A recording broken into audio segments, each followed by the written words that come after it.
Welcome to our Python tutorial series. Before we start, hit the subscribe button below. Today, we're going to learn how to reverse a string in Python. Did you know that there's no built-in function to reverse a string in Python?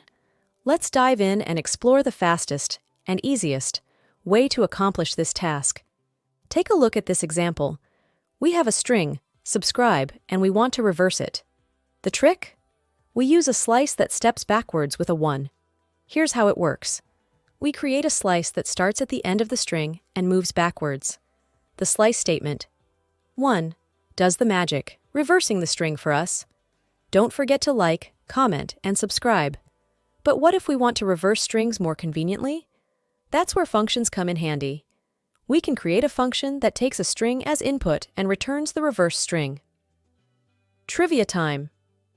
Did you know that reversing a string in Python can be achieved in various ways, but which one is the most efficient? A. Using the slice notation. 1. B. Iterating through the string and appending characters to a new string. C. Utilizing the reversed function.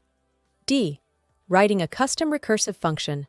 Let me know your answer in the comments below, and stay tuned to find out the most efficient method. Check out this example function.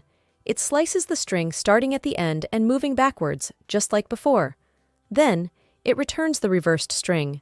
You can also reverse a string by using the join function and reversed function. And there you have it.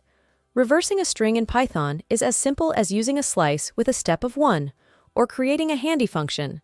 Stay tuned for more Python tutorials and tips. Happy coding! Don't forget to like, comment, and subscribe. Comment below topics that you would like to learn about.